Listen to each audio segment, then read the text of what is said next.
We got to talk about the 18th best team in the country, and I'm sure this is going to change. It's already changed. Colorado came back against Colorado State, and look, I'm not a person who hates Colorado. I don't. What Deion Sanders has done the last few weeks is very fascinating because I wasn't one of the people that were like, oh, Colorado's going to be the same team under it's all a bunch of big talk. It's like, no, you have a different team from last year. You brought in how many players from the transfer portal? You have him recruit all these guys. This is a different team. Now, how different it could it be was going to be interesting. You get that first week win against TCU. Very impressive. On the road against the defending national championship team. Now, granted, they lost a lot of their roster, but that's neither here nor there. Then you go to that match against Nebraska, which was obviously fueled by Matt Rhule's comments before the week, and Nebraska got what it's had coming to them. They're still one of the worst teams in the Power Five. There we go. Then you get the Colorado State game.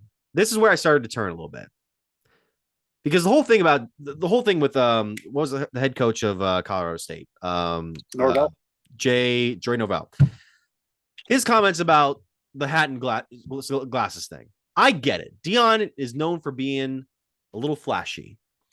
He's got his hat, he's got his shades, his reflective shades, and he's got the big chain with the cross on it. That's what he does. He's probably the most stylish head football coach in the country right now. And he's always been like that too, even when he was a player. It's not like he's just throwing this.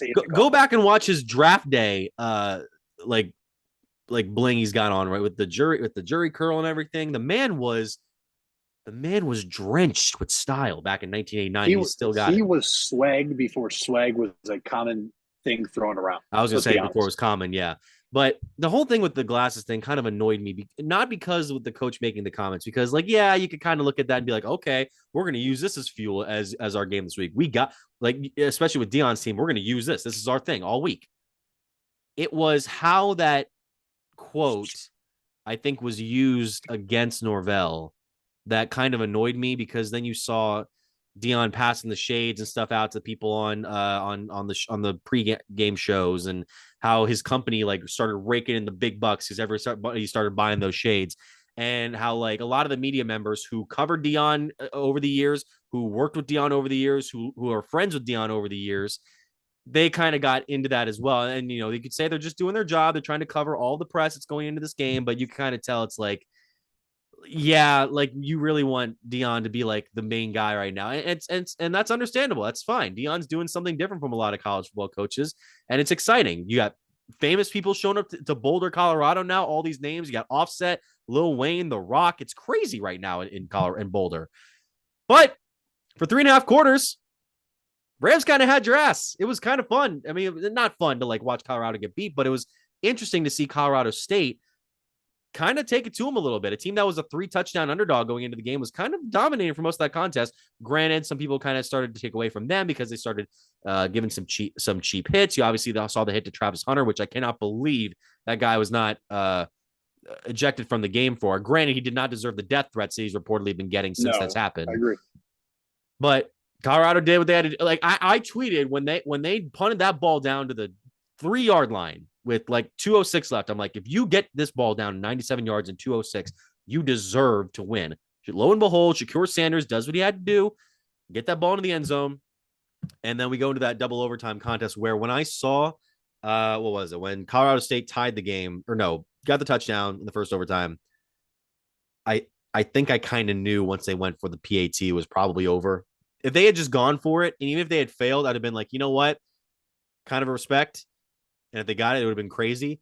But yeah, Colorado wasn't going to let up that other opportunity go, and it just wasn't to be for the Rams. So right now, Colorado's done what they had to do. They have triple the wins they had last year. Fantastic. You have 2 big tests coming up this week. These 2 games is where if I'm going to start taking Colorado seriously, these are the 2 games to show me. Because you're taking on Oregon this week. Oregon is a Power 5 school. You're a Power 5 school as well, but they're a Pac-12 school that is competing this year for a potential national title. They're ranked, what, 15th in the nation, somewhere around there? 13th. 10th, excuse me. I'm looking at last week's. And then USC is still number 5. USC still has the reigning Heisman Trophy candidate right now. So it's very exciting to watch these guys play in Colorado.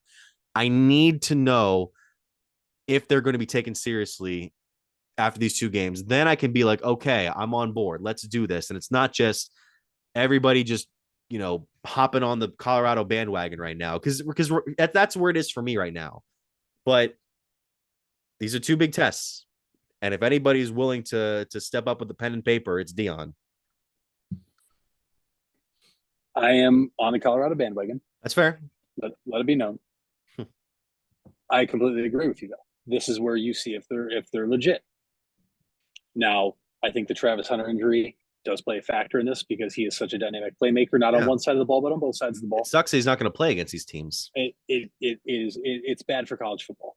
I want to see the best go against the best. I want to see Travis Hunter on the field as a corner going up against Caleb Williams. And then I want to see him on the field as a wide receiver going up against USC. But I think that when it comes to this past week against Colorado State gave Colorado bulletin board material. They did. We know as Browns fans, we've seen it twice now. The Browns is the Browns, Cleveland is Cleveland.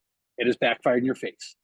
Everybody, myself included, after that, thought this is it. They're 23.5-point favorites. They're going to blow them out. Whether Deion said anything or not, all those Colorado State players, Mitch, they have social media. They have phones. Deion, in my opinion, then provided more bulletin board material than for them by buying all those shades. And it fired Colorado State up. It also said, hey, we're not going to let him say the things he said about our coach, disrespecting his mom, blah, blah, blah, whatever, this, that, whatever. We have something to prove here too. And they played very, very, very well. And I think that is kind of where the tide changed. Because I think if Deion doesn't do the whole, I'm buying everybody glasses, and we're going to walk out with these glasses on, maybe it's different. And if Travis Hunter plays the entire game, maybe it's different. But I think they both provide a bulletin board material. And I love the response that Norvell had at Colorado State after the loss and saying how the team was all at the voluntary workouts next day in the morning on Saturday.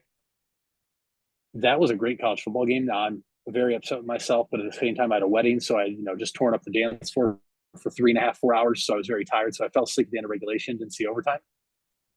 But this is it. This is where we see if Colorado's legit. And now if they go to Oregon this week and they lose a close battle, and it's as simple and mistake free as Oregon just beat them and they win by 34-31 game. Maybe Colorado's legit. Maybe Travis Hunter makes a difference. We'll see. I do think that, though, going on the road to another hostile environment also played a factor for how that Colorado State game went. I think they were also looking ahead. But at the same time, when I look at the show sheet you share with me, you have a point on there, and I'm going to bring it up. Of should you storm the field if you are a 3-touchdown favorite? I was at an Ohio State game against Penn State night game a few years ago, and I'd said, man, it'd be cool if they stormed the field. But at the same time, Penn State was unranked. It was a night game, Penn State unranked. It was like, whatever. And fans stormed the field. Yeah. And I joined. I was like, it's cool. I'm going to storm the field. I've never done it before. Just say I did it. At the same time, when I'm typically saying, because people were asking, you think we'll storm the field? I was like, no, this isn't a big game. They're not ranked. This isn't to knock them off. When you're in the position of Colorado, this is a team that has tripled their win total from last year. They doubled it in week 2, and then they did better in week 1 than they did last year. They don't know any better as fans right now because they have not seen this, Mitch. In terms of the publicity, in terms of the hype, and then in terms of just the pure success. I mean, Colorado has been a dead program now for a while. Mm-hmm. And Deion has brought full attention to Colorado. It's very much deserved. We know what he's about. So I don't really have a problem with it. It was also a great game. Family friend was actually out there this week. He went to the game. Yeah. He said the first quarter, I believe, took over an hour and a half. Yep. And so it was a 4-hour, 15-minute time that he was there. He said, so at the same time, those people were there for so long that, yeah, you want to go celebrate. You also be your in-state rival. I know it's not a high-profile rivalry game as we see later on in the last week of college football, but that does hold meaning. Okay. I'm typically not here for you storming the field as a 3-touchdown favorite. And like I said, I didn't think Ohio State would do it against Penn State 2 years ago. And I obviously partook in it because it was a once-in-a-lifetime thing. Yeah. So I had to. I don't have a problem with it just because of where Colorado's been and because this is really cool for them. Deion's put them on the map. The ticket prices are outrageous now for the rest of their games at home. I don't even want to look to see what USC is, but the Nebraska game, I believe the cheapest seat was $349. and that's against Nebraska, who's one, like you said, Mitch, one of the worst teams in college football.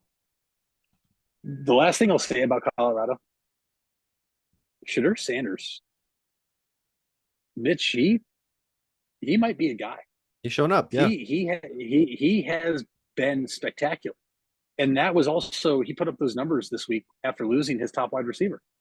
And I'm here for it. I think that they have kind of overcovered Colorado? Sure. But at the same time, are they appealing to a brand new market? Are they appealing to all the Deion Sanders fans and now also Colorado, who why on earth would they have cared about watching College Game Day and everything over the past 3, 4, 5 years? Yeah. They are. Is it getting watered down to a certain degree? It is. But if they beat Oregon this week and they go into the following week against an undefeated USC team, which, by the way, if you haven't seen, that game was froze by Fox. Yes. Big 12 noon kickoff. Yes. Big 12 noon kickoff, folks. That is noon Eastern Standard Time. That game is in Colorado. Now, they are 2 hours behind us, which means that's a 10 a.m. kickoff. Yes. They are playing at 10 a.m. in Colorado next Saturday because both teams have to agree to it. Both teams agreed to it. That, to me, is absurd. Oh, my Lord. Because, Mitch, I could understand if they were playing – if Colorado was a team coming to the Big Ten and this whole realignment thing, and they were playing Penn State, there was a game like this, sure, because Penn State's in the East because I could see it. That's a 9 a.m. kickoff game for USC. And only an hour, the game by coming to college. I mean, that to me, that's crazy. I've never seen anything like it. I get Fox and the Big 12 noon kickoff wanted to freeze and get the game. It very well could be the game of the year based off what we've seen so far. And if they both win this week, it probably might have the chance to be game of the year. But holy cow, is that something I have never seen before? 10 a.m. game for two teams in the Mountain and Western time zones. That's wild. Imagine the game of the year ending at 1:30 in the afternoon Mountain Standard Time. That's insane to me. But look, if that's the way it is, then it's going to be. That's the way it is, and the two teams are going to agree to it. I just can't imagine. Like, I remember playing like travel baseball at like 8 a.m, and I look back on that, I'm like, what the hell were we doing back then? Oh, dude, I coach those still. I'm like, man, it's like, this is just a sign that we're aging. All right.